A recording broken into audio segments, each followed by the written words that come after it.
Gold, trusted gold buyers. మీరు తాకట్టు పెట్టిన బంగారాన్ని విడిపించి ఈ రోజు ఉన్న మార్కెట్ ధరకు కొనబడను.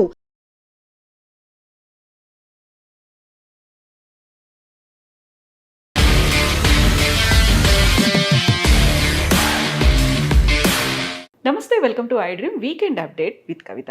మనతో పాటుగా ఉన్నారు foundation for democratic reforms founder doctor Jayaprakash Narayan గారు.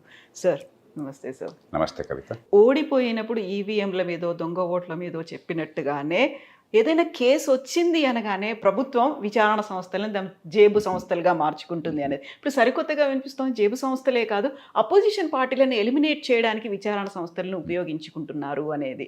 ఇదంతా కారణం ఏంటంటే నేర పరిశోధన యంత్రాంగం పూర్తిగా ప్రభుత్వం చేతుల్లో ఉండిపోయింది. 190 కేసులకి మన పోలీస్ సబ్ ఇన్స్పెక్టర్ ఆయన ఇన్వెస్టిగేటింగ్ ఆఫీసర్. కానీ ఆ ఇన్వెస్టిగేటింగ్ ఆఫీసర్ పూర్తిగా ప్రభుత్వం చేతిలో ఉండిపోయారు. ఎస్ఐ నుంచి ఎస్పీ దాకా పూర్తిగా స్టేషన్ హౌస్ ఆఫీసర్ అంటారు. హైదరాబాద్ నగరంలో అయితే ఇన్స్పెక్టర్ కావచ్చు, మామూలుగా గ్రామీణ ప్రాంతాల్లో సబ్ ఇన్స్పెక్టర్ ఎస్హెచ్ఓ అంటారు. ఇన్వెస్టిగేట్ చేసేది చట్టబద్ధంగా ఎవరి చేతుల్లో ఉన్నారు? ఈ సబ్ ఇన్స్పెక్టర్లు, ఇన్స్పెక్టర్లు 100 రూపాయలు వాళ్ళ ట్రాన్స్ఫర్లు, పోస్టింగ్లు, వాళ్ళ జీవితం మొత్తం కూడా అధికార యంత్రాంగం మన ప్రభుత్వం చేతుల్లో ఉన్నాయి. నేను చెప్పిన మాట వినకపోతే మన్నాడు సంఖ్యకు మంజాలు పట్టిస్తారు.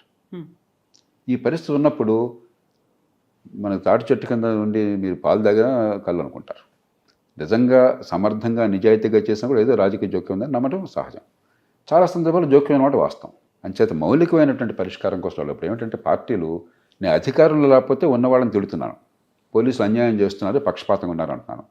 కానీ నేను దీన్ని మార్చడం కోసం ఈ పనులు చేస్తాను, నేర పరిశోధనని ప్రభుత్వం నియంత్రణలోంచి తీసేస్తాను, న్యాయ వ్యవస్థ చేతుల్లో పెడతాను, స్వతంత్రంగా ఏర్పాటు చేస్తానన్న మాట ఒక్కడు కూడా అంటలే. మీరు చూసారా? నేను వస్తే నా చేతుల్లో పెట్టుకుంటాను, ఖబర్దార్ నేను వచ్చాక చూడండి అని చెప్పి నేను బహిరంగంగా సవాల్ విసురుతున్నారు. అంటే రాజకీయ సంస్కృతిని మార్చాలి, చట్టబద్ధ పాలన తేవాలని కాకుండా అధికారాన్ని జులుని ఎవరు ప్రదర్శిస్తున్నారు వాడి బదులు నేను ప్రదర్శిస్తాను, అదే ఇవాళ రాజకీయ పోటీగా అయిపోయింది. కాబట్టి నిజమైన పరిష్కారం చట్టబద్ధ పాలన కావాలంటే 5 రంగాల మార్పులు కావాలి. ఒకటి పోలీసు యంత్రాంగాన్ని స్వతంత్ర ప్రతిపత్తి కల్పించాలి. 2 ఫారెన్సిక్స్ టెక్నాలజీని ఉపయోగించాలి. ఇప్పుడు ఏంటి, నిరుపేద అయినట్టయితే వాడికి అండ లేకపోయినట్టయితే బాధి పారేసి వాడితో నేరం చేశాన్ని ఒప్పించేసి కోర్టులో శిక్ష వేయించుతున్నాం. అది లేకపోతే నేరం చేశాన్ని కనుక కన్ఫెషన్ లేకపోతే 100కి 10 కేసుల్లో కూడా శిక్షలు పట్టాల భారతదేశంలో. ప్రపంచంలో అతి తక్కువ శిక్షలు పడే దేశం భారతదేశం. కాబట్టి ఈ కొట్టే పద్ధతి కాకుండా ఈ ఫారెన్సిక్స్, సైంటిఫిక్ టూల్స్, ఇన్వెస్టిగేటింగ్ పద్ధతి కావాలి. 3వది ప్రాసిక్యూషన్. మన దేశంలో అంత పేలవమైన ప్రాసిక్యూషన్ యంత్రాంగం ప్రపంచంలో ఎక్కడా లేదు.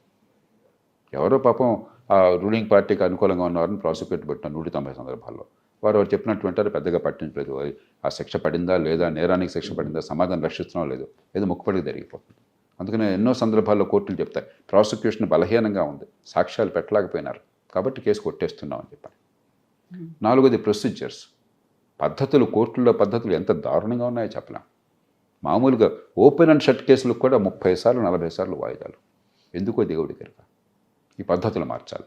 5వది న్యాయమూర్తులు, కోర్టులు, వారి నియామకాలు కానీ ఇంకోటి కానీ సమర్థులు, నిజాయితీ పనులు వచ్చేట్టుగా ఏర్పాటు చేయాలి. ఈ 5ట్లో మౌలికమైన మార్పులు తాకుండా చట్టబద్ధ పాలన ఉండదు. ఈలోగా ఊరికి ఇది ముసుడు గుర్తులు అంట, వీళ్ళుంటే వాళ్ళ మీద, వాళ్ళుంటే వీళ్ళ మీద ఏదో తగ్గదు. కాబట్టి మౌలికంగా చట్టబద్ధ పాలన సమూలంగా సంస్కరించాలి. మన కాగితమే చట్టబద్ధ పాలన ఉంది, వాస్తవానికి ఈ దేశంలో బడితున్నవాడిదే బర్రె. ఆ బడితున్నవాడిదే బర్రె స్థానం నుంచి అందరికీ న్యాయం జరుగుతున్న నమ్మకాన్ని కలిగించాలి. పదే పదే ఇదే మాటని తిప్పి అన్నాడు. త్రిశూల వ్యూహాన్ని ప్రభుత్వాలు అమలు చేస్తున్నాయి, అపోజిషన్ పార్టీ లీడర్ల మీద వాటిని ప్రయోగిస్తున్నాయి అనేటువంటి మాట, పార్టీలనే లేకుండా చెయ్యాలి అనేటువంటి కుట్ర. అంటే దీన్ని ఎలా చూస్తారు సార్? భారతదేశంలో ఎన్నికల్లో ఎంత పోటీ ఉంది అంటే రాజకీయంగా పార్టీలు లేకుండా ఎవరో చేయలేరు. ప్రజలే పార్టీలను సృష్టించుకుంటారు. కాబట్టి నాకు ఆ విషయంలో సందేహం లేదు. కానీ ఎన్ని పార్టీలు వచ్చినా కూడా ఒకే మోసలో పనిచేస్తాయి ఈ డబ్బులు, ఈ తాత్కాలికమైన తాయిలాలు, ఈ కులం మతం పేరుతో విభజనలు, ఈ రువాబు చేయటం, జులుము, పెత్తందారి స్వభావం, ఫ్యూడల్ స్వభావం, ఇలా ఉంటే ఏ పార్టీ వచ్చినా తేడా కనిపించట్లా. కాబట్టి దేశంలో పార్టీలు ఉనికి లేకుండా పోతుంది, పోటీ ఉండదన్న భయం నాకు లేదు. ఈ దేశ ప్రజలు ప్రత్యామ్నాయాన్ని కోరుకుంటారు. రాజకీయంలో శూన్యతను ప్రజలు భరించరు. కాబట్టి ప్రత్యామ్నాయం కావాలి. కాబట్టి అకస్మాత్తుగా రావచ్చు కొన్ని ప్రత్యామ్నాయాలు, కొన్ని ఏమో ఉన్న ప్రత్యామ్నాయాలు, మరి కొన్ని ఎదగొచ్చు. ఉదాహరణకి అస్సాంలో 1980ల దశకంలో ఎవరు ఊహించరా ఆ మహంతా నాయకత్వంలో అస్సాం గణ పరిషత్ వస్తుందని చెప్పిన విద్యార్థులు, అన్నం పుణ్యం తిరిగిన వాళ్ళు, ఏం తెలియని వాళ్ళు అకస్మాత్తుగా ప్రభుత్వంలోకి వచ్చేసారు. కొన్ని పార్టీలు గతంలో చాలా బలహీనంగా ఉన్నవి పరిస్థితుల వల్ల పెరుగుతున్నాయి. బీజేపీ గతంలో కొన్ని రాష్ట్రాల్లో ఉనికి లేదు, ఇప్పుడు కొన్నిసార్లు పెరిగింది. కొన్ని పార్టీలు కింద బలహీనపడుతున్నాయి. కాంగ్రెస్ పార్టీ గతంలో అంత ప్రభావం అన్నది చాలా రాష్ట్రాలు ఉనికి లేకుండా పోయింది. కానీ ప్రాంతీయ పార్టీలో ఇతర పార్టీలు వచ్చినాయి రకరకాల కారణాలుగా. కాబట్టి పార్టీలకి మనుగడ లేని పరిస్థితి ఉండదు. సమస్య అది కాదు. సమస్య మనుగడ ఏ పార్టీలు ఉన్నా కూడా ఒకే తీరు. ఉదాహరణకి వంశపారంపర్య పాలన. ఈ పార్టీ ఆ పార్టీ చల్లక 190 మంది పార్టీలు వ్యక్తుల ఆస్తులుగా చలామణి అవుతుంటాయి, వంశపారంపర్యంగా ఉంటాయి. అందులో డబ్బు రాజకీయాన్ని చేసి నీ దగ్గర 100 కోట్లు ఉన్నాయా, ఎన్నికల్లో పోటీ చేయను, అదే అర్హత. ఇంకా అదే అర్హత. వచ్చేవాడు నాకు 100 కోట్ల పోటీ చేస్తాను అంటున్నాడు, పిలిచేవాడు నీకు 100 కోట్ల పోటీ చేయమని అడుగుతున్నాడు. సరే నువ్వు కులం అంటే ఇంకా ఇబ్బంది లేదు అసలు, ఇంకేం అక్కర్లేదు క్వాలిఫికేషన్స్. సో ఇది ఏ పార్టీ అయినా కూడా ఈ పద్ధతులు అనుసరిస్తుంది. ఏదో కొద్ది పార్టీలు కొంత ప్రయత్నం చేస్తున్నాయి కానీ మొత్తం మీద ఇదే క్వాలిఫికేషన్, ఇదే అర్హత అయిపోయింది. అక్కడి నుంచి వచ్చే పర్యవసానం ఎట్లా ఉంటుంది? వేసే విత్తనాలను వచ్చే పళ్ళు వేరువేరుగా ఎందుకు ఉంటాయి? విత్తనాలను బట్టే పళ్ళు ఉంటాయి. విషబీజాలు నాటి అమృత ఫలాలు కావాలంటే ఎట్లా వస్తాయి? అంచేత నిజమైన సమస్య మనం పట్టించుకోకుండా ఈ రాజకీయ పోరాటంలో మునిగితేరా. అందులో ఏంటంటే మన దేశంలో ఉన్నంత పదవీ లాలస ప్రపంచంలో ఎక్కడా లేదు. నేను పార్టీలను మాత్రం కోపట్ల, మన సమాజంలో కూడా ఎంత ఇది ఎలాగైతే బలాలు ఉన్నాయి. నేను చాలా ఎప్పుడు సగర్వంగా మన దేశం గురించి నేను అనుకుంటుంటాను, చెప్తుంటాను. ఎలాగైతే మన దేశంలో ఉన్న మన సంస్కృతి సాంప్రదాయాలను చూసి గర్వపడాలో కొన్ని పొరపాట్లు చూసి మనం బాధపడాలి కూడా. పదవీ లాలస, గుర్తింపు కోసం తపన, అంటే వ్యర్థమైన గుర్తింపు కోసం, ఏ రకమైన నిరర్థకమైన పదవి కోసం. అంటే ఆ పదవిలో చేసే పర్పస్ ఏం లేదు. ఫలాంది చేద్దాం, ఇది సాధిద్దాం దేశానికి, లేకపోతే రాష్ట్రానికి, లేకపోతే ప్రజలకి, కాబట్టి ఈ పదవులు కావాలని కోరుకోవటం వేరు. అసలు ఎందుకు అని చెప్పిన ప్రశ్న లేదు. పదవి అంటే ఒక ఆస్తులు అంటే. రాజకీయ నిరుద్యోగులు అనేటువంటి కాయిన్ చేసిన వర్డ్ని కూడా అది ఎంత ఉత్సాహం పదవి వస్తుందంటే, పదవి రాకపోతే ఎంత నిరుత్సాహం, కన్నీళ్ళు. ప్రపంచంలో ఎక్కడ ఎట్లా ఉండదు. నేను మొట్టమొదటి దేశం నుంచి బయటకు వెళ్ళింది దాదాపు 35-36 ఏళ్ల క్రితం నెదర్లాండ్స్కి వెళ్ళాను, హాలండ్. అక్కడ చాలా ప్రసిద్ధమైనటువంటి సహకార బ్యాంక్ అది. ఆనాడు, ఇప్పుడు పరిస్థితి కాదు, మనం చాలా పెరిగాము.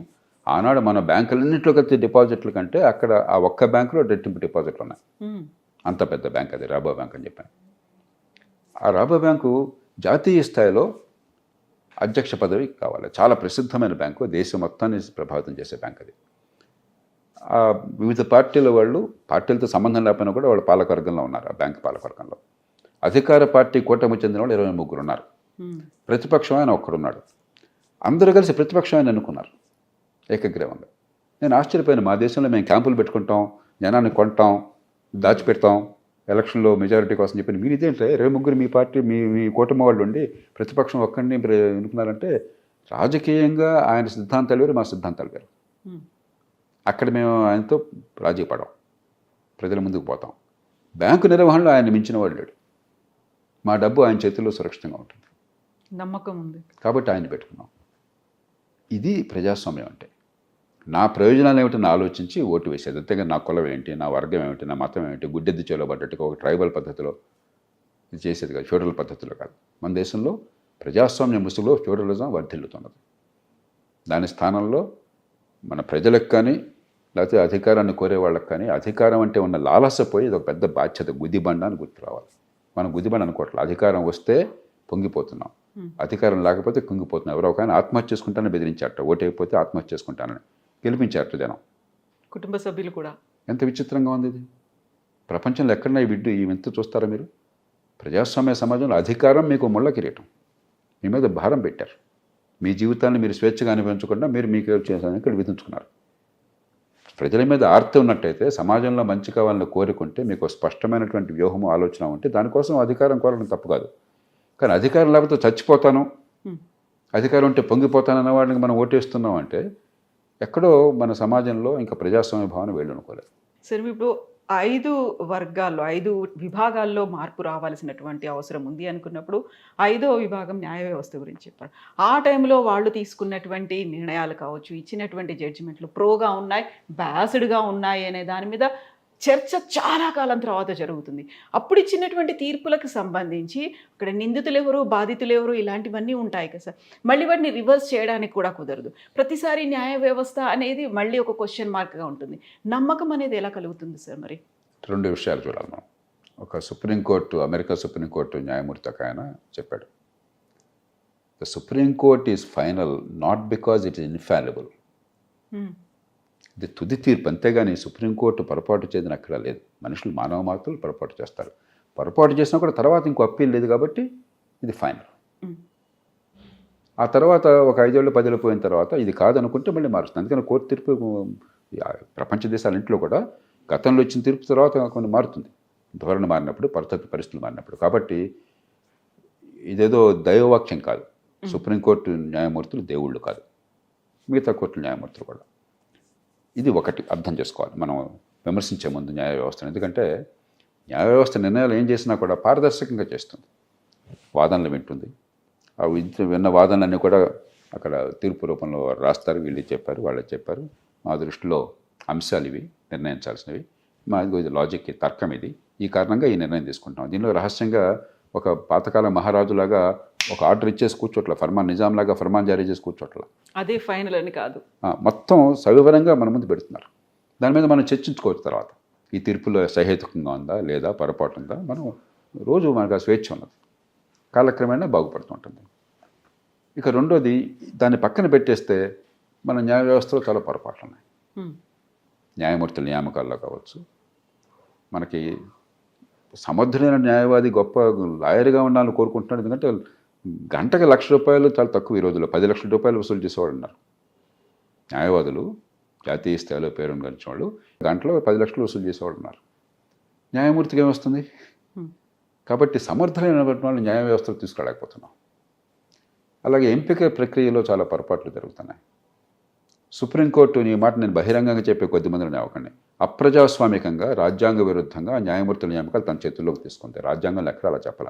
కొలీజియం లేదు. ప్రపంచంలో ఏ ప్రజాస్వామ్య వ్యవస్థ, నిజమైన ప్రజాస్వామ్యంలో కూడా ఏ వ్యవస్థ తనను తాను నియమించుకోదు. రేపొద్దున కలెక్టర్లు అందరూ కూడా నా కొడుకుని కలెక్టర్ చేసుకుంటాను, లేకపోతే నా బామర్దిని చేసుకుంటాను అంటే ఎలా, అంత విడ్డూరంగా ఉంటుంది. ప్రజాస్వామ్య సమాజము అంటే ప్రతి వ్యవస్థ, అధికారంలో ఉన్న ప్రతి వ్యక్తి ప్రత్యక్షంగానో పరోక్షంగానో ప్రజలకు జవాబుదారీగా ఉండాలి. అంటే అయితే ప్రజలు నియమించాలి ప్రత్యక్షంగా ఓటు ద్వారా, లేకపోతే ప్రజలు ఎన్నుకున్నటువంటి ప్రభుత్వం కానీ, ప్రజల చట్టసభ కానీ దానికి జవాబుదారీగా మీరు ఉండాలి. వారి నియామకం వారి ద్వారా జరగాలి. అంతేగాని నాకు నేను నియమించుకుంటాననేది చాలా ప్రమాదకరమైన వ్యవస్థ. కానీ మన దేశంలో ఏంటంటే రాజకీయం అంటే మనకున్న కసి, ద్వేషం, కోపం, రోజు చూస్తున్న వాళ్ళు తన్నులాట్లు, పోట్లాట్లు, తిట్లు, శాపనార్థాలు, మనకు చాలా విరక్తి కలుగుతుంది. మొత్తం న్యాయమూర్తి చేతుల్లో పెట్టేద్దాం, వాడు అద్భుతం అనుకున్నాం. ఒకప్పుడు స్వతంత్ర పోరాటం జరిగిన తర్వాత తొలి రోజుల్లో ఒక రాజకీయ నాయకుడు ఏం చెప్పినా కూడా అది వేదవాక్యం. ఎందుకంటే వీళ్ళంతా గాంధేయులు, జైళ్ళకి పోయారు, త్యాగాలు చేశారని చెప్పాను. ఆ నమ్మకం పోయాక ఐఏఎస్ ఆఫీసర్ ఏం చెప్పినా కూడా అదే వేదవాక్కు. అది కూడా పోయింది క్రమక్రమంగా. ఇప్పుడు న్యాయమూర్తి చెప్తే అదే వేదవాక్కు. రేపు పొద్దున ఆర్మీ జనరల్ చెప్తే వేదవాక్కు అంటామా మనం? ప్రజాస్వామ్యంలో ఉన్న సమస్యలకి ప్రజాస్వామ్యం పరిష్కారం కానీ ప్రజాస్వామ్యాన్ని నాశనం చేయడం పరిష్కారం కాదు. ప్రజల చైతన్యాన్ని పెంచాలి, అధికారాన్ని వికేంద్రీకరించాలి, ఎన్నికల వ్యవస్థను బాగు చేయాలి, ప్రజలు ఓటు విచక్షణ పెంచాలి. దాని ద్వారా దేశాన్ని కాపాడుకోగలం. కానీ ప్రజాస్వామ్యం దేశాన్ని నాశనం చేస్తుంది. న్యాయమూర్తుల చేతిలో పెడదాము, లేకపోతే ఆర్మీ జనరల్ చేతుల్లో పెడదామంటే ఆ దేశానికి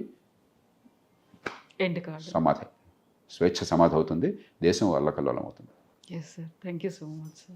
Thank you, sir. And for more videos, Please subscribe to iDream. Please subscribe to iDream. Please subscribe iDream. And please subscribe to iDream. For more videos, subscribe to iDream.